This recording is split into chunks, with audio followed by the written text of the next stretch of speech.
can use the dash kill. Okay, well, we're gonna jump in, ladies and gentlemen, to the final game of the day, the final game of the series. Aura Fire on blue side, ONIC Philippines on the red side. They've swapped places. Right now, there's a trend, Golius. Teams who go for red side have 100% win rate in the series. ONIC PH got game 1 on the red side. Aura Fire won game 2 on the red side. So we'll see how they play around this game. Aura with the same exact bans in 3 consecutive games, except now no Diggy ban. Aura with the first pick, Faramis left open.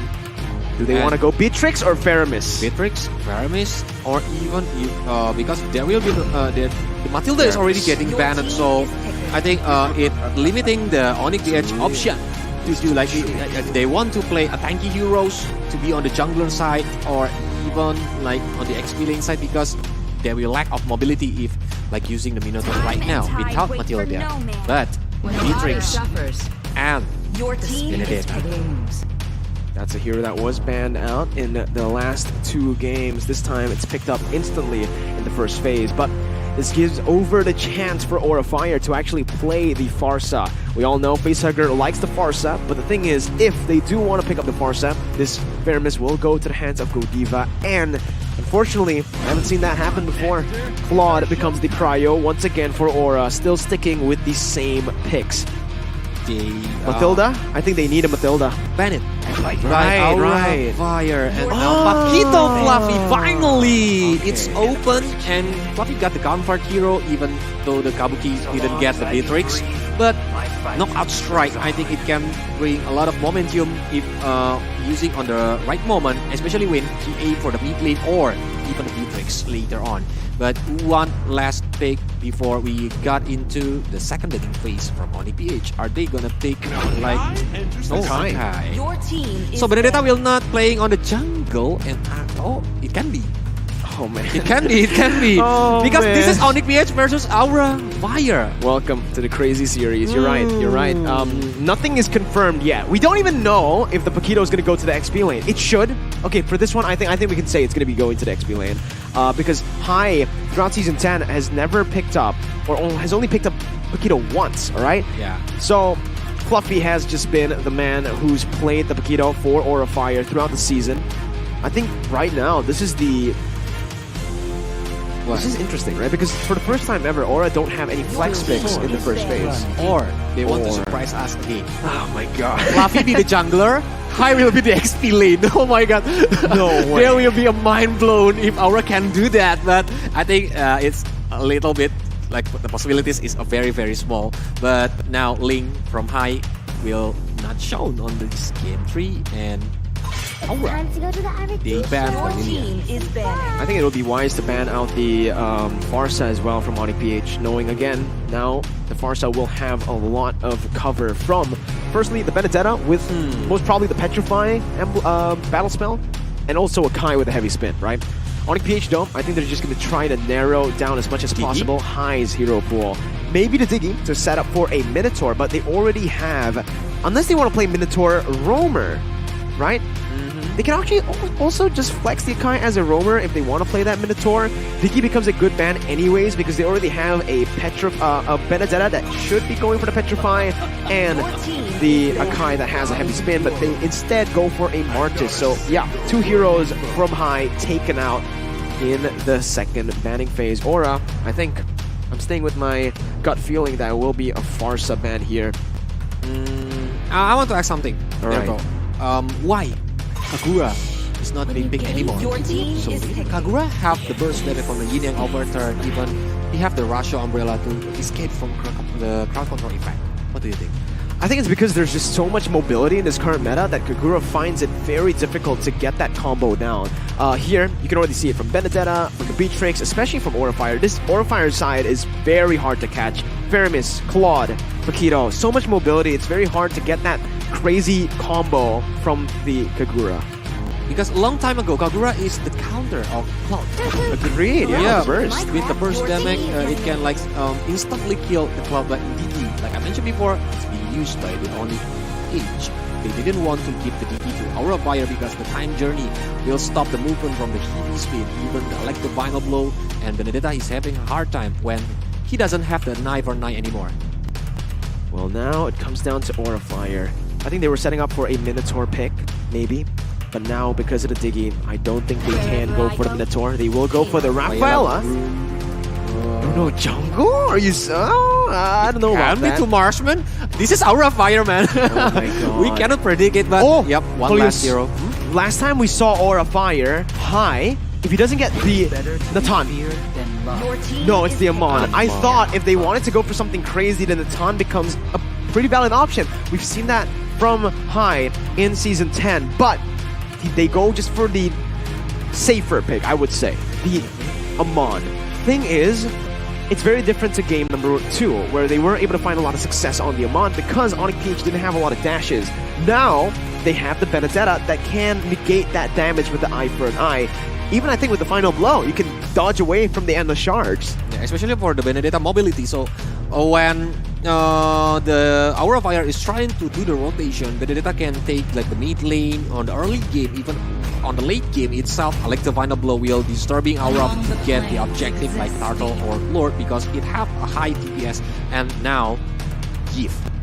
Last pick from ONIC PH. So reward manipulation gonna give Aura slow effect a very, very slow. Alright, ladies and gentlemen, once again, both the drafts have been set for game number 3. ONIC PH with their draft once again. It's a front to back composition with the Diggy and the Akai to cover for their backline. The Beatrix Yves. They also have a Benedetta to run wild on the enemy team. But for Aura Fire, they have a full dive comp, a pick dive comp, I could kind of say, with a little bit, well, with some utility here. There's a lot of sustain. You might see Aura Fire and you might say that they don't have a frontliner, but then you see the Faramis and the Rafaela, and everyone becomes a frontliner. We'll see, ladies and gentlemen, as we jump into the land of Dawn for the climax of the series. Aura Fire versus ONIC Philippines. Game 3. Yeah, this is the match point for both of them. So they need to want it to get through or to continue their journey on the MPLI. But now, there will be Tiki babysitting Nats again using the auto alarm bomb so it can hold Kabuki on the early game. But he proved it wrong on the second game. Exactly, right.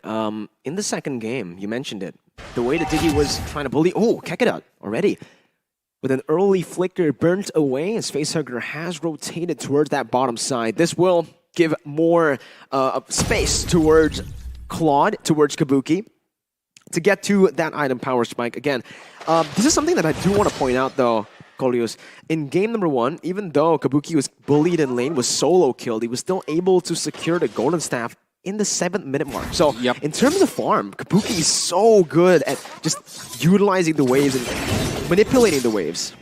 Or looking up the space, manipulating the wave like you mentioned before. But now, I think with Eve on the ONIC PH side, when reward manipulation is being popped up, I think Blessing Duet must aim for the Eve. So exactly. Is it wise if the ONIC PH is trying to bait the Blessing Duet later on? Because without Blessing Duet, our Fire didn't have enough DPS to give the damage to ONIC PH.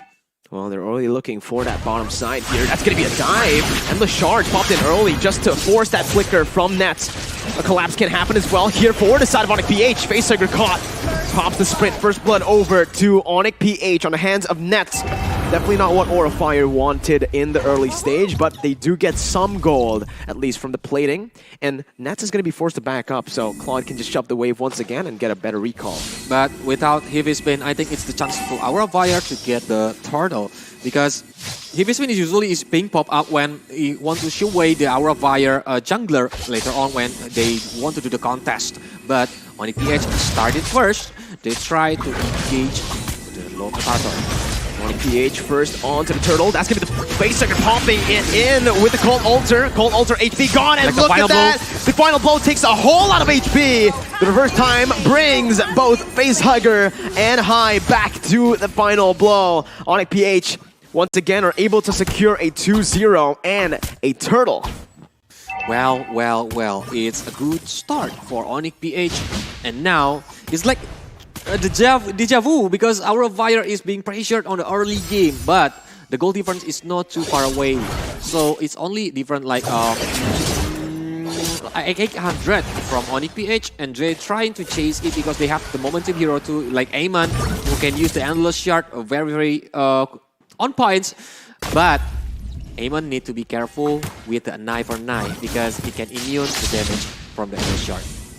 Not a good start for Aura Fire, but a great start for ONIC PH.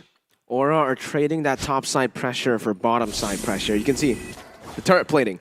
Aura were able to get a whole lot of that gold shield turret down in the bottom lane. But Kabuki, all right, they're gonna try to play for Kabuki here. Nets is there. He does have the flicker back up right now. Actually, Godiva jumps in. The damage comes through. Nets taken out. Good pick off by Aura. ONIC PH. That's Aura on the board actually. No response as of right now for ONIC. And Kabuki will clear the way very quickly because he wants the plate. He wants the gold from the gold shield turret on the bottom lane. And now look at the mid lane. Heavy Spin has been popped out, but yeah, Facehugger. He even didn't pop up the third altar because he know he can survive. Very good calculation there. Fluffy trying to punish Dare for rotating, for putting pressure down on his jungler. But Dare will win out even in the trade against Fluffy. The nerfs towards Paquito definitely hit him quite a bit. But okay, Dare. Still, yep, a little skirmish on the top lane, even there. Low HP bar, cannot escape. Oh, okay, fine. We didn't see that high, it's Yep, fine. it's fine. It's fine, it's a kill over though to high. They are going to lose out on the turtle, so I would personally say it's an equal trade here. ONIC PH secured a turtle and traded over with a Benedetta killed in that top side. They're going to have a tougher time now because Aura, this is what they just love to do. Utilizing Fluffy's potential. Facehugger, though, going to be caught here. Baptism doesn't cancel the heavy spin, so Facehugger will still fall. Didn't have open space for that Cult Altar to be popped. Top side there. Very low again, and the shards! But now Dare uses the eye for an eye to get out. Good final blow as well. Bottom side traded. ONIC PH finally able to get a turret on the board as well. But I think it's a wise decision that Kabuki goes to the mid lane because if he's not going to the mid lane, the mid outer turret will be destroyed and it will be more like Aura Fire will be lost condition. Because after the outer mid lane is destroyed, ONIC can invade the jungle, but look there. Well, the eye for an eye was baited out with the endless shard, but Fluffy wasn't able to fully capitalize on that. I think he's still missing a few items to deal damage that he would usually go for. Here's Sensui.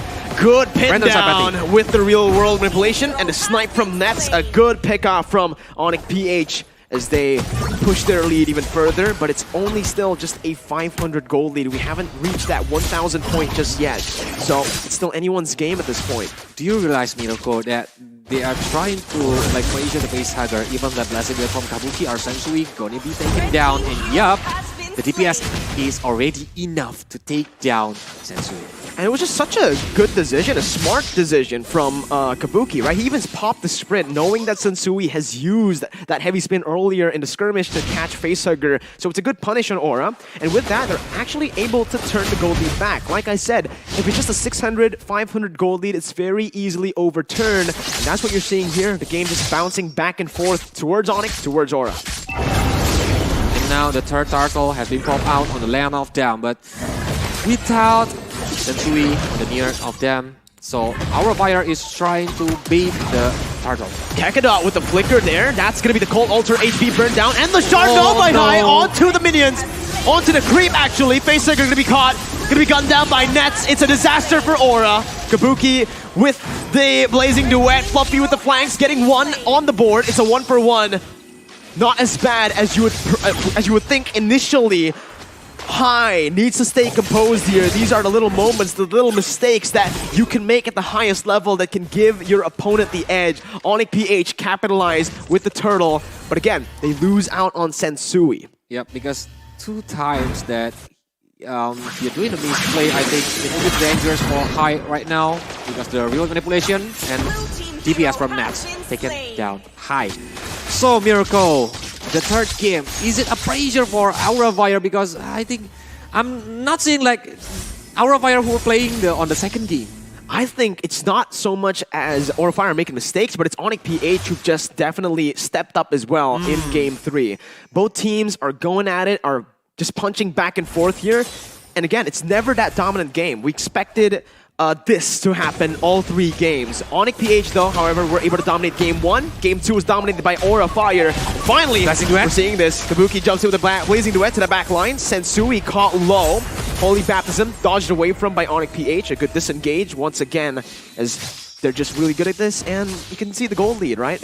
It's still just so back and forth. Even though I make a lot of misplay, but I need to mention something. I need to shout out that Kabuki is not taken down 1 kill points. So with 0 kill points from Kabuki, so he is well farmed right now. The level is good. Later on, when the team fights happen, if nobody noticed Kabuki, he can use the Blazing Duet to get inside and bring a lot of pain to ONIC PH. That's the Nibiru's passion, just to clear out the wave. Godiva gonna be caught though. Baptism doesn't connect, flickers out high, gonna be caught by the heavy spin, but the endless charge bursts him down high, gets the damage out before he dies with that call alter. Now on the back line, Fluffy, absolute menace, sandwiching Nets and Super Prince. Aura Fire finally able to crack that 1,000 gold lead, but not just yet. It's just 800 as there pushes in that mid wave. Fluffy goes in for the contest. Aura looking for this Lord take. No jungler for ONIC PH. They're able to play. Jumps to the final blow. Cancelled out onto the back line. Real world replacement canceled by Fluffy as well. They're going to be caught there by Fluffy. Once again, Ness looking for the miracle play. The back line going to be targeted now as Fluffy is able to jump in. They're still dashing away. Fluffy looking for the kill. Gets it with a knockout strike. And the Lord goes over to Aura. Endless charge over to Super Prince. Nets looking for the damage. Goes right back to the Nibiru as he's looking for more. Aura Fire disengage with their sustain 2.4k, and they have finally taken control of the game. A grasp here as it's no longer just a 500, 400 gold lead. What a play from Fluffy.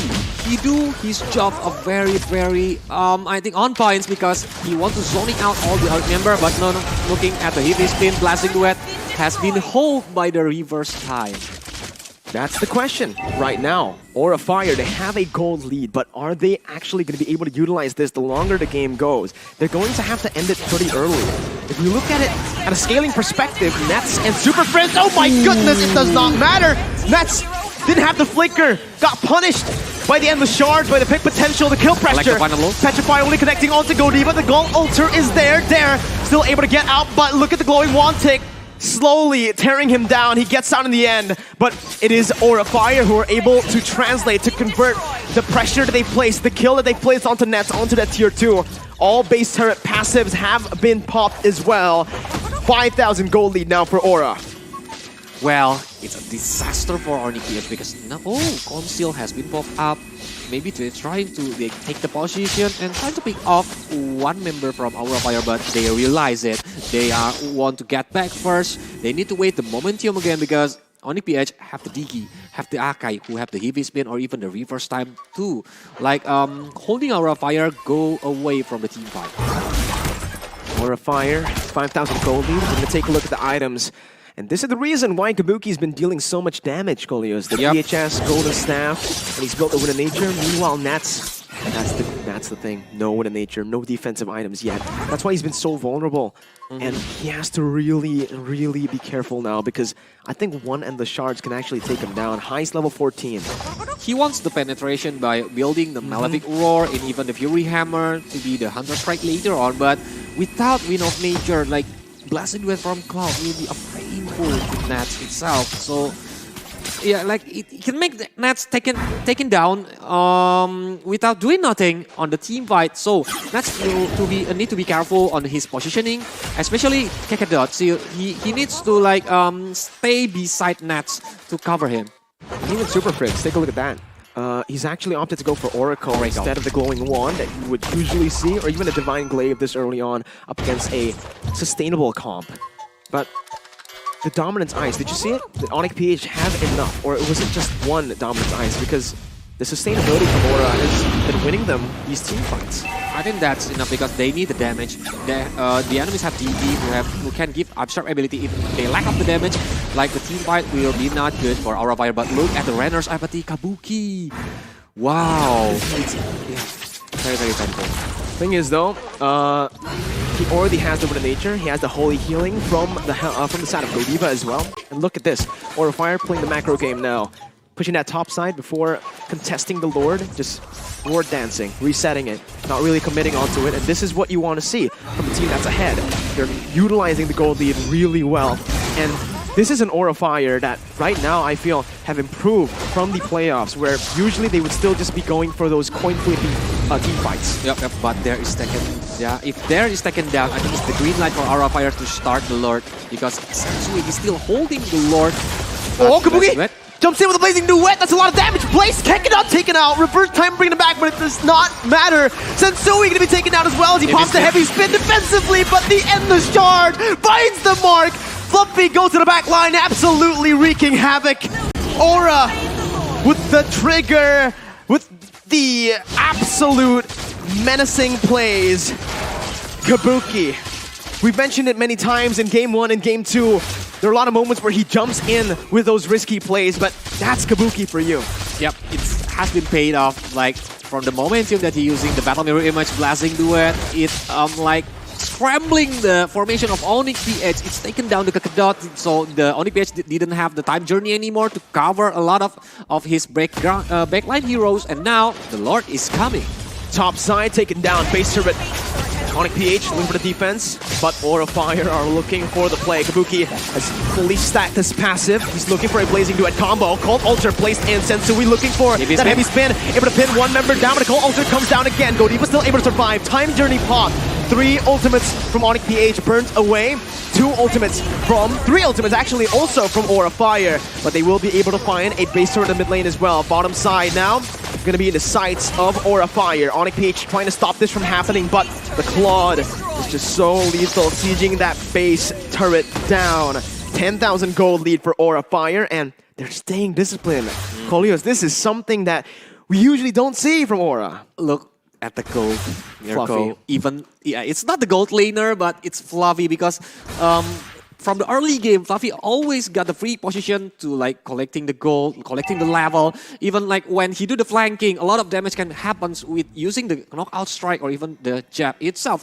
And the second position, Kabuki have the 11,000 gold, close to the 12,000 right now.